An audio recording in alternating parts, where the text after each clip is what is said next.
Yo, what's going on, yo? I'm JB Hoops, and today I'm going to be breaking down my first mock draft of the 2026 draft cycle. The draft order is just the standings reversed after the games on the 21st of January, and the picks for each team are just going to be what I would do, not what I think will happen on draft night. Make sure to like the video and subscribe for more. I'll have more draft content and other videos coming soon. But anyway, let's just get right into it, starting off with the first pick in the 2026 draft. The Atlanta Hawks select Darren Peterson.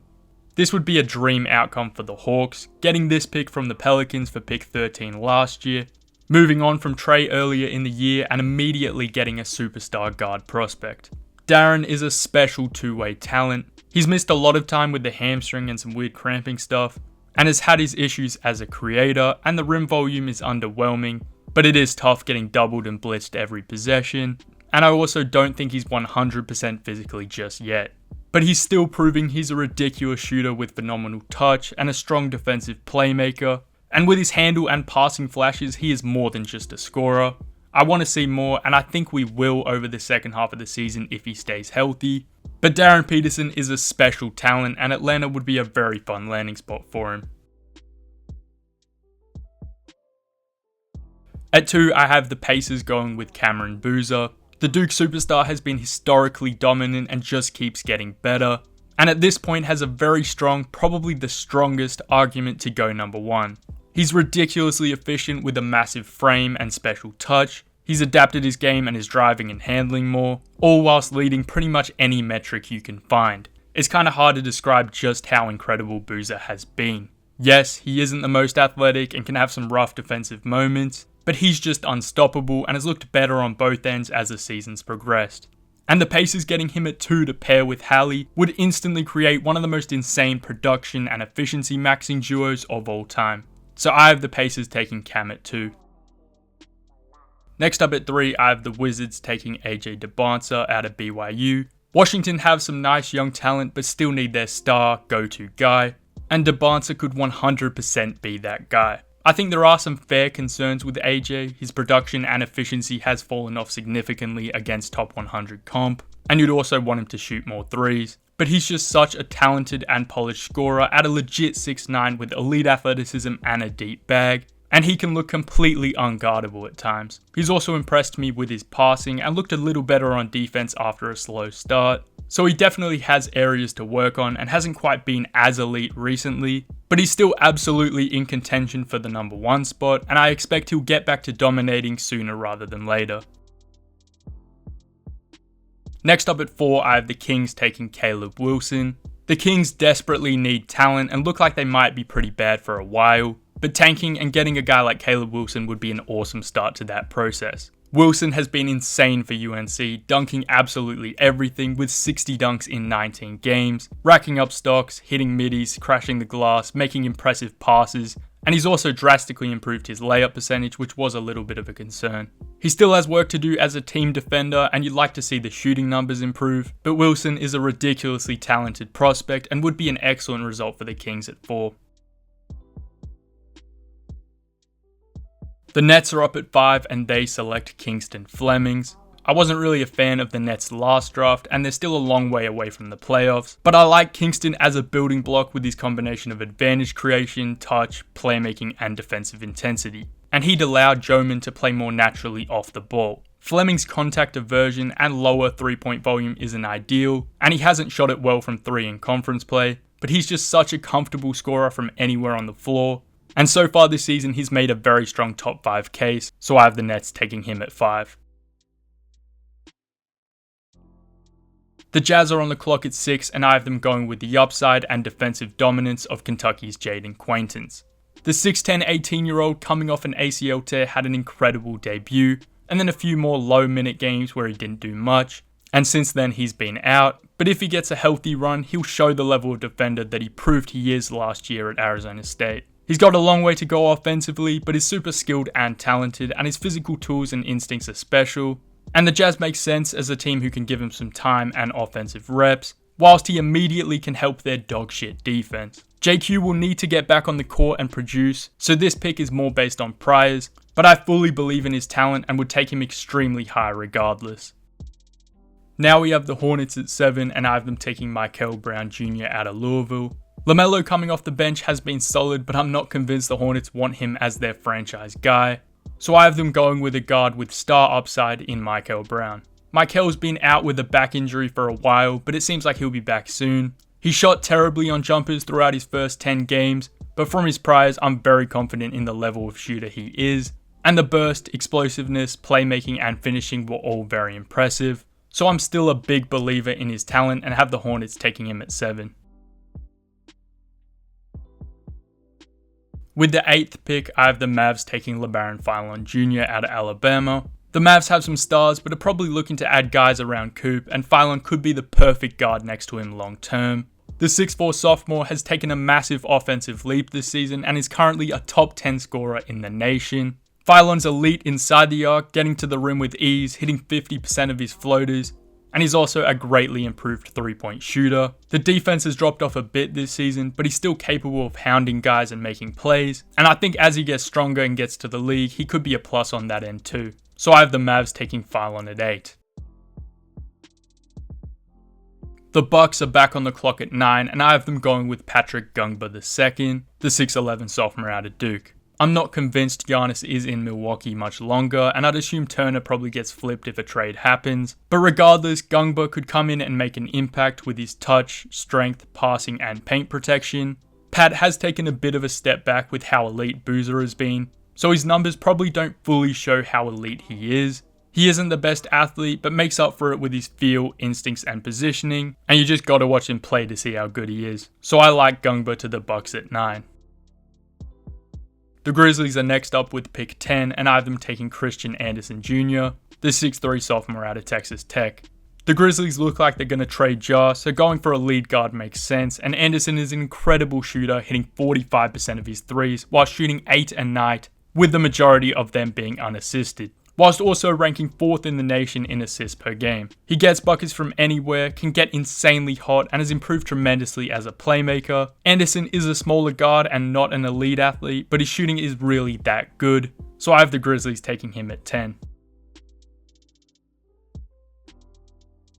The Thunder are on the clock at 11 with the Clippers pick, and I have them taking Yaxel Lendeborg. The 6'10 senior out of Michigan has slowed down his historic pace, but is still having an unbelievably efficient and productive season, with a 64.5% true shooting and 3.6 assist to turnover ratio. He's so skilled and polished with NBA size and athleticism, and would be a perfect fit for the Thunder, who need some reliable bigger bodies. He's older at 23, but he's having a ridiculous season and just clearly looks like an NBA player, so I have the Thunder taking Lendeborg at 11.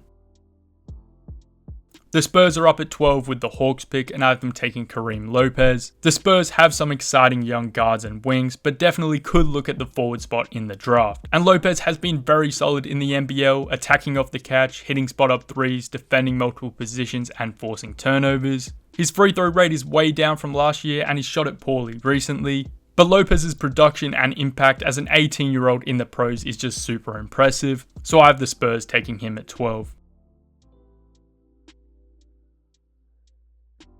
Now at 13, I have the Bulls taking Hannes Steinbach, the 6'11 freshman out of Washington. The Bulls need talent desperately, and I think they should tank and get an even higher pick. So it will be interesting to see what moves they make this deadline, as they have some decent players and contracts. But they'll likely head into the draft looking for a big, and whilst he has his questions, particularly defensively, Steinbach is a dominant rebounder and interior scorer with good touch and the athleticism to hold his own at the 4 or the 5. And he fits nicely next to Martis, Asenge, and Giddey. So I have the Bulls going with Hannes Steinbach at 13. At 14, I have the Blazers taking Cameron Carr out of Baylor. The Blazers have a solid team with some good vets and young talent, and the 6'5 sophomore makes sense anywhere with his athleticism, elite shot making, and length. He's shot just 23% from the mid-range against top 100 teams this year, so that's hurt his numbers and efficiency. But he's been excellent from 3 and at the rim, whilst also looking better as a passer recently. So Carr has definitely put himself in lotto conversations and has a very desirable skill set, so I have the Blazers taking him at 14. The Heat are up at 15, and I have them taking Darius Acuff out of Arkansas. I don't really know what to think of the Heat. They're solid and have some nice talent, but I like them taking an upside swing on Acuff with his deep bag and stellar offensive game. He's smaller, can struggle to create clean advantages, and I worry about the defense. But Acuff has some star traits, and I think in the Heat situation, it's worth betting on his upside at 15.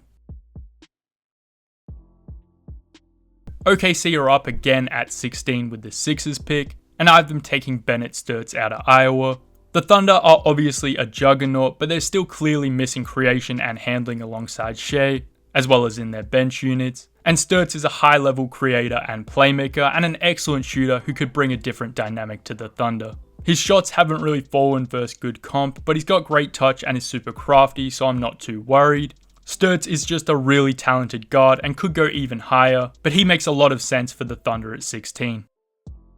The Grizzlies are back up with pick 17 from the Magic, and I have them taking Nate Amen out of Tennessee. The 6'10 freshman had a really rough stretch for some tough comp, with just a 2.1 box plus minus and 47% true shooting against top 50 opponents. So this is definitely a reach at 16, but he has picked it up a little in conference play, making an impact defensively and still getting to the line at a ridiculous rate. It's clear he's got a lot of developing to do physically, and the efficiency needs to improve, but for now I like the idea of him landing with the Grizzlies at 17. At 18, I have the Warriors taking Malachi Moreno, the 7-foot freshman out of Kentucky. With Jimmy's injury, the Warriors' near future looks bleak, and they don't have many real clear long-term guys. But Moreno makes a lot of sense as a big man who can really pass and play his role, crashing the glass, protecting the rim, and setting screens. He might end up a multi-year guy, but I love his game, so I have the Warriors taking Moreno at 18. Now we have the Hawks at 19 with the Cavs pick, and I have them taking Adai Mara out of Michigan. The 7'3 junior has been great for one of the best teams in the country and would be a cool addition next to Peterson as a massive big who can pass, finish plays, clean up inside, and protect the paint. The free throw shooting is weirdly terrible because his touch on layups is solid, and the obvious concerns about his mobility and physicality are understandable, but his production and tools are insane, and Atlanta have needed a big five for a while. Plus, he could learn off Porzingis if he's still there, so I have Mara headed to the Hawks at 19. The Raptors are up at 20, and I have them going with Mateus Krivas, the 7'2 junior out of Arizona. Krivas has ridiculous touch, hitting 80% of his free throws and 59% of his non-rim twos, dominating as a post and interior scorer, and he could eventually stretch the floor as well. He's also an elite rebounder and a very solid rim protector, and I think he just makes a lot of sense as a potential Pirtle replacement down the line. So I have the Raptors taking Krivas at 20. Now at 21, I have the Knicks taking Joshua Jefferson. The 6'9 Iowa State senior is super versatile with his size, defense, impressive playmaking, and shooting. The Knicks could go for a defensive big, but I think Jefferson would add something to their forward group and contribute pretty quickly. He's had some 2-point scoring struggles versus better comp and isn't a great athlete, but with his size and versatility, it's easy to see him making an impact regardless. Up next, we have the Wolves with pick 22, and they're taking Tyler Tanner out of Vanderbilt. Tanner had one of his worst games a few days ago against Arkansas, but overall, his production this season has been special. He's obviously small at 6 feet, which will be a hard sell with so few small guards seeing success in the league, and he may not be the level of pull-up/intermediate scorer required to reach positive outcomes, but he plays like he's 6'5 with 13 dunks and a 6.4 stock percentage, whilst being a high-level finisher, shooter, and playmaker with great burst and handling. So Tanner's definitely a polarizing talent, but he's an outlier small guard and would be a cool fit in Minnesota at 22. The Hornets are back on the clock at 23 with the Suns pick, and I have them taking Morez Johnson Jr., the 6'9 sophomore out of Michigan. Johnson has been elite for one of the best teams in the nation with a 71.5% true shooting, excellent defense, and improved free throw numbers, and he's even hit a few threes. The Hornets have a nice young core, so adding a defensive monster like Johnson to clean things up and make winning plays just makes a lot of sense. The Lakers are up at 24, and I have them taking Thomas Hauck, the 6'9 junior out of Florida. A lot will depend on how long Bron stays for and how they plan to build around Luka, but I like Hauck as a versatile and athletic forward that can contribute and impact in multiple ways. He's older and not a super consistent shooter, but Hauck has a valuable NBA skill set, and I like his fit with the Lakers at 24. At 25, I have the Celtics taking Arizona freshman Koa Pete. The Celtics are still insanely stacked as the 2 seed without Tatum. So I could see them going with an older prospect or trading the pick, but I like Pete's athleticism, strong frame and defense, and think he's good value at 25. And I think he'd develop nicely as a play finisher whilst he polishes up the rest of his game. So I have the Celtics taking Pete at 25. The Thunder are back at 26 with the Rockets pick, and I have them going with Keaton Wagler out of Illinois. I think it's unlikely they take 3 rookies, so Wagler is kind of just best player available. He's putting together a wildly impressive freshman season from every viewpoint, scoring, facilitating, getting to the line, and draining threes. He's not a great athlete and struggles with physicality, so I think he'll struggle inside the arc. So I'm not really convinced he's a lead guard, but his production, shooting touch, and passing is still very impressive, and puts him in first round conversations for sure. At 27, I have the Nuggets taking Flory Badunga. The 6'9" Kansas sophomore is a freak athlete, and I had him as a first rounder last year, and this season he's taken a massive leap offensively. Finishing everything inside, his touch looks better, he's improved as a passer and free throw shooter, and he's still protecting the rim whilst cutting his fouls in half. Flory has been super impressive this season and would fit in as a high energy athletic backup big in any situation, so I have the Nuggets taking him at 27. The Cavs are up at 28 with the Spurs pick, and I have them taking Henry Vassar out of UNC. The 7-foot junior has been unbelievable this season. He's top 10 in RAPM, can pass, has a 70% true shooting, and is a solid athlete and has just been ridiculously impactful on both ends. I've got some questions about his strength and rim protection, but the Cavs' backup bigs are pretty weak, so I like his value this late in the first round. The Pistons are on the clock at 29, and I have them going with Braden Burries, the 6'4" freshman out of Arizona. The Pistons have a really elite team, but could still use some backcourt help next to Cade. Burries has been a little inconsistent and is a very old freshman, but he's super skilled, a true 3-level scorer, and a very strong defender. So he's worth taking a swing on in the late first for sure. With the last pick of the first round, the Wizards are up, and I have them going with the 6'8" junior out of Texas, Dalen Swain. The Wizards lack everything, to be honest, but they especially stink on the defensive end, and Swain is an awesome defender who has also leveled up offensively in a higher usage role. He was incredible today against Kentucky, and all season he's dominated as a driver and finisher, and effectively used his physical tools to impact on both ends. So Swain to the Wizards at 30 would be a steal in my opinion, and I probably should have had him going higher. Alright, that is it from me. Let me know your thoughts down in the comments below. I'll make sure to reply. I'm kind of losing my voice now, so my bad if I sound funny throughout the second half of this video. I should have my Big Board 2.0 coming out pretty soon, so stay on the lookout for that. I appreciate all the support, and anyway, that's all I got. JB Hoops out.